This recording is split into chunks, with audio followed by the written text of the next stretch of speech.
Sir train போயிடுச்சு.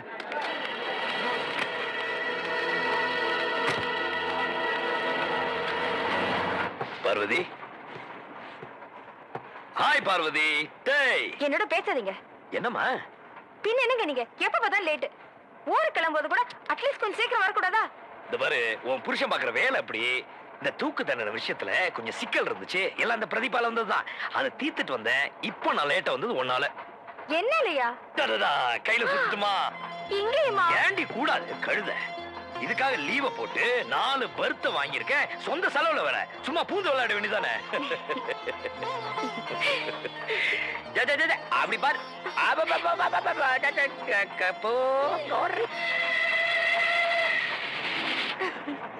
Station வந்துச்சு, பால் வாங்கிட்டு வந்துடுறேன்.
பையனோட பிறந்த நாளை என் மகனோட இறந்த நாளா ஆக்கிட்டே இல்ல.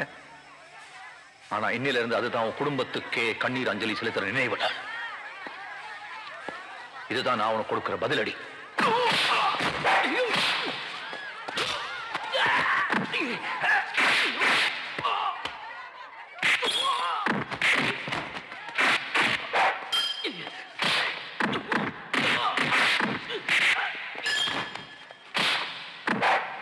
உனக்கு தூக்கம் வருதா? படுத்துக்கிறியா?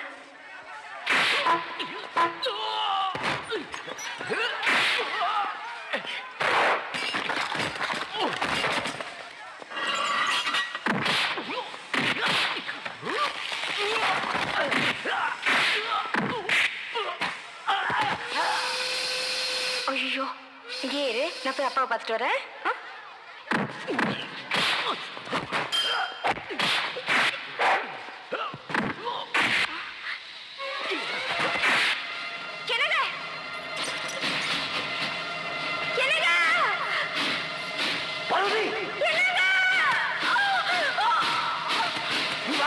நான் வந்து சேர்ந்துறேன். போ போ பார்வதி.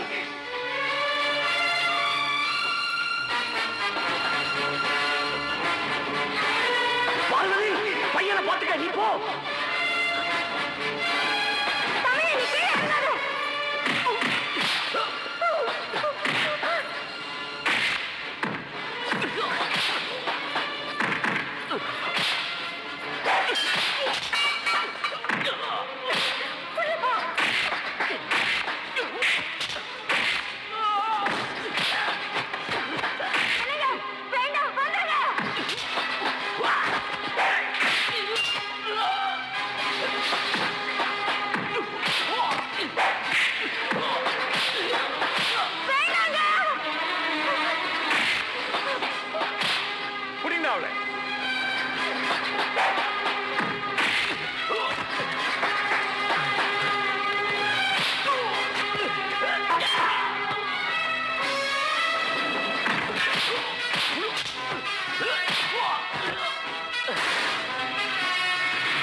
ये तुम पे हो गया लाजिम जो तुम हुसैनी हो अजल हुसैन की सूरत जियो अली की तरह अजल हुसैन की सूरत जियो अली की तरह हुसैनी हो ये तुम पे हो गया लाजिम जो तुम हुसैनी हो अजल हुसैन की सूरत जियो अली की तरह अजल हुसैन की सूरत जियो अली की तरह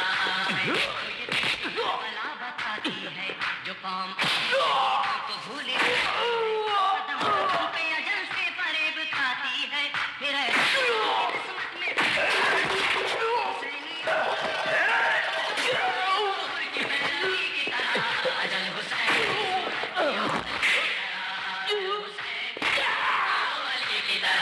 कोई हुसैन कभी से नहीं डरता नहीं करता अली की नहीं भरता मरता हुसैनी हो जो इन पे मरता है वो है शहीद ही की तरह अजल हुसैन की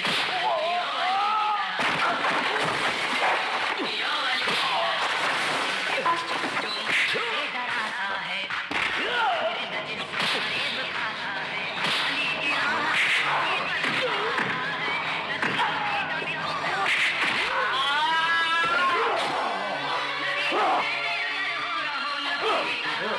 ధర్మశీలాన్ని అழிంచు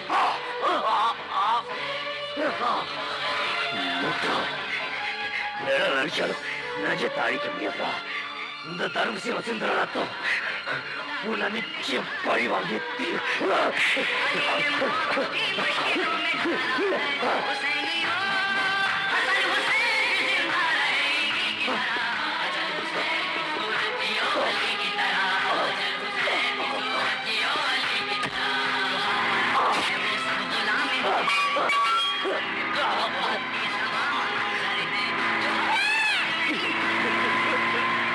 जो हक परस्ते हैं उनके जले हुए घर हैं हुसैनी हो शोरे हक की जरूरत अंबरी की तरह अजल हुसैन की सूरत जियो अली की तरह अजल हुसैन की सूरत जियो अली की तरह इन्हीं के दर पे अजल आके हो गई मजबूर हयात मौत का बनता है इनके घर मंशूर इन्हीं के नाम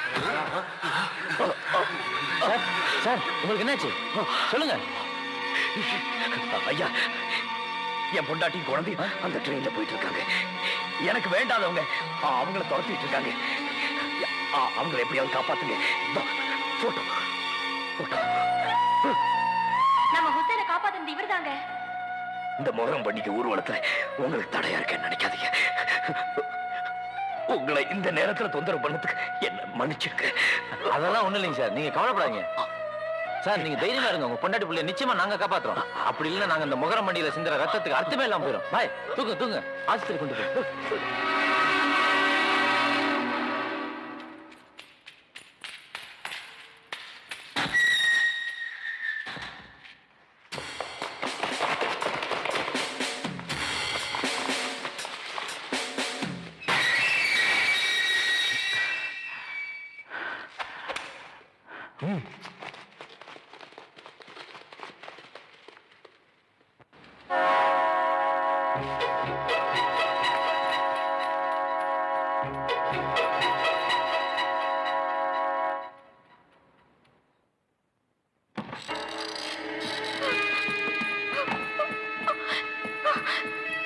வாமா, யாருமா நீ?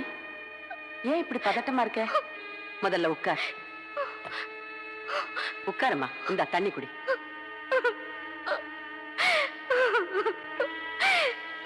இல்ல மதர், என் புருஷனுக்கு வேண்டாதவங்க என்னையும் என் குழந்தையும் கொண்டு துரத்திட்டு வராங்க.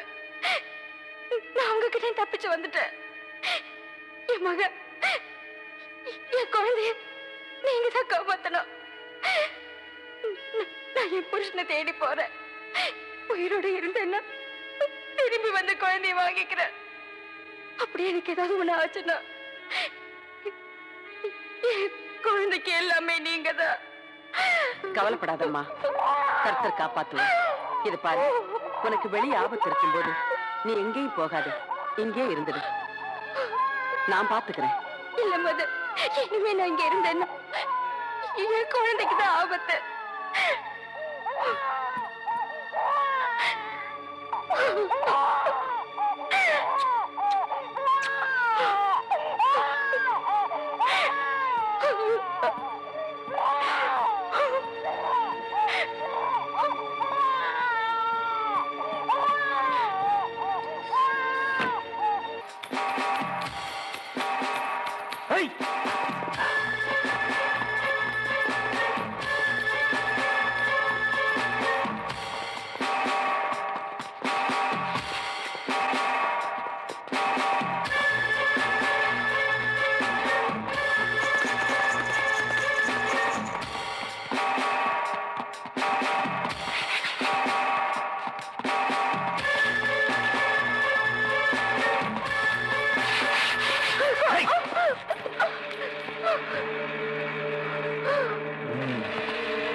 குழந்தை எங்கடி சொல்லு.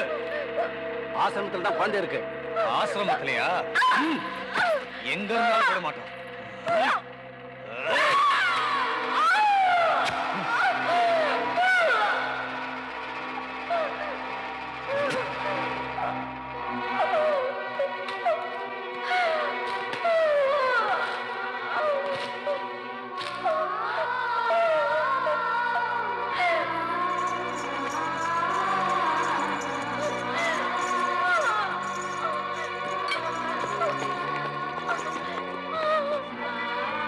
என்னங்கம்மா? பத்திரமா இருக்கு. நீங்க யாரு? நான் உங்க வீட்டுக்காருக்கு வேண்டியவன். எப்படி இருக்காரு? அவரு நல்லா இருக்காருமா. வாங்க வாங்க.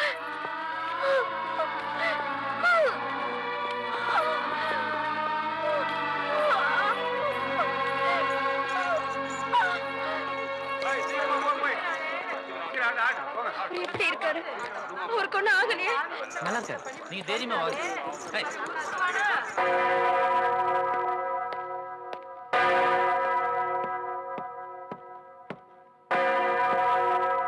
பிரதீப், என்னப்பா இதெல்லாம்? பாருங்க மதர், பாருங்க என் மகனை பாருங்க. என் ஒரே வாரிசு. அவனுக்கு ஏற்பட்ட கதியை பாருங்க. எல்லாம் எனக்கு தெரியும்பா. பேப்பர்லயும் பார்த்தேன். வருத்தமா தான் இருக்கு. ஆனா உன் மகன் செஞ்ச பாவத்துக்காகத்தான் மரணத்தை சம்பளமா கொடுத்திருக்காரு தேவன். கர்த்தர்கிட்ட இருந்து மன்னிப்பு கிடைக்கட்டும். போதாது மதர், போதாது. கடவுள் சன்னிதானத்துல என் மகன் மன்னிக்கப்படுறானே, அது மட்டும் போதாது. மக்கள் மன்றத்துல இந்த அரசாங்கத்தினாலேயும் சமுதாயத்தினாலேயும் மன்னிக்கப்பட்டிருக்கணும். ஆனா அப்படி நடக்கல. ஈவிரக்கம் இல்லாம அவனை தூக்குல போட்டுட்டாங்க. தப்பு உண்மையிலதான். குழந்தைங்களை பெத்துக்கிட்டா மட்டும் போதாது, ஒழுங்கா வளர்க்கறதும் நம்மோட கடமை. அது என்னோட தப்பு தான். அதுக்காக இந்த சமுதாயம் கொடுத்திருக்க இப்படி ஒரு தண்டனை, இது ரொம்ப பெருசு மதர். நான் அந்த தர்மசீலன் கடமை தான் முக்கியம்னு சொல்லி சாதிச்சிட்டேன். எனக்கு வாரிசே இல்லாம பண்ணிட்டான். என் நெஞ்சில இப்போ ஒரு தீ இருக்கு மதர். அது ஆறணும். ரத்தம், எனக்கு ரத்தம் தான் வேணும். என் பரம்பரை அழிஞ்சு போன மாதிரி அந்த தர்மசீலம் பரம்பரையும் இல்லாம இருக்கணும். அத நான் பார்க்கணும். உன் மகனை இழந்த துக்கத்துல நீ நிதானத்தை இழந்துட்ட பிரதீப். தர்மசீலன் ஒரு அரசாங்க அதிகாரியா தன்னுடைய கடமையை சரியா செஞ்சிருக்காரு. அதுக்காக அவரையும் அவர் குடும்பத்தையும் பழி வாங்கணும்னு நீ நினைக்கிறது ரொம்ப தப்புப்பா. இல்ல மதர், நான் இப்போ ரொம்ப தெளிவா இருக்கேன். எனக்கு அந்த குழந்தை வேணும். இந்த ஆசிரமத்தில் இருக்கிற அந்த குழந்தை வேணும். தர்மசீலம் குழந்தை கொடுத்துருங்க மதர். நீ நினைக்கிற மாதிரி எந்த குழந்தையும் இந்த ஆசிரமத்துல இல்ல பிரதீப். விட்டுடு. பழி வாங்குற உணர்ச்சியே விட்டுடுப்பா. அப்போ அந்த குழந்தைய என்கிட்ட தரமாட்டீங்க. கொலைவெறி பிடிச்ச ஏரோது மன்னன் குழந்தை இயேசுவை தேடி நாட்டுல உள்ள குழந்தைகளெல்லாம் கொன்னு குவிச்சப்ப கூட குழந்தை இயேசு காப்பாத்தப்பட்டாருன்னா அது கடவுளுடைய சித்தம். இப்போ தர்மசீலனோட குழந்தையும் உங்ககிட்ட இருந்து காப்பாத்தப்படணுங்கிறது கடவுள் சித்தமா இருந்தா அதை உன்னால மாத்தவே முடியாது பிரதீப். முடியும், மாத்த முடியும், மாத்தி காட்டுவேன். அப்படி நினைக்கிறது சாத்தானோட வேலை. கல் தோன்றி மண் தோன்றா காலத்துல இருந்து கர்த்தருடைய சித்தத்தை கலைக்க நினைக்கிற சாத்தானுக்கு இன்னைக்கு வரைக்கும் இறுதி வெற்றி கிடைச்சதா சரித்திரமே இல்லப்பா. தர்மசீலனோட குழந்தை என்கிட்ட இருந்து தப்பி பிழைக்கிறது கடவுள் சித்தம்னா அதை பொய்யாக்கி காமிக்கிறதுக்காக இதோ ஒரு சாத்தா உங்க கண்ணு முன்னாடி நிக்கிறேன். இந்த ஆசிரமத்தை அக்கு வேற ஆணி வேற பிரிச்சு மேய்ஞ்சு குழந்தைய கண்டுபிடிக்க எனக்கு தெரியும். ஆனா உங்க மேல வச்சிருக்கிற மரியாதைனால தான் இப்போ இங்க பேசிட்டு நிக்கிறேன். நீ குழந்தைய தேடுறதை விட உன் மகன் செஞ்ச பாவத்துக்கும் நீ செஞ்ச பாவத்துக்கும் பரிகாரம் தேடு, அது கிடைக்கும். குழந்தை உனக்கு கிடைக்காது. புரிஞ்சு போச்சு மதர், எனக்கு புரிஞ்சு போச்சு. எப்போ நீங்க இவ்வளவு தூரம் ஆணித்தரமா பேச ஆரம்பிச்சீங்களோ அப்போவே எனக்கு புரிஞ்சு போச்சு அந்த குழந்தை எனக்கு கிடைக்காதுன்னு. எவ்வளவு நாளைக்கு தான் அந்த குழந்தை நீங்க என்கிட்ட இருந்து மறைப்பீங்கன்னு நான் பாக்குறேன். ஆனா ஒண்ணு மட்டும் சொல்றேன் மதர், எப்போ நான் என் கையாலே அந்த தர்மசீல வாரிசை கொன்னு புதைச்சு அவன் குடும்பத்துக்கே சமாதி கட்டுறேனோ அன்னைக்கு தான் என் பையனை இந்த மண்ணுக்குள்ள அடக்கம் பண்ணுவேன். அது வரைக்கும் என் பையன் உடல நான் புதைக்கவே மாட்டேன். இது சத்தியம். கர்த்தரே, கடவுள் உன்னை காப்பாத்தட்டும்பா. கடவுள் என்னை கைவிட்டுட்டா மதர், சாத்தான் தான் என்னை காப்பாத்துவான். நீங்க ஜாக்கிரதையா இருங்க.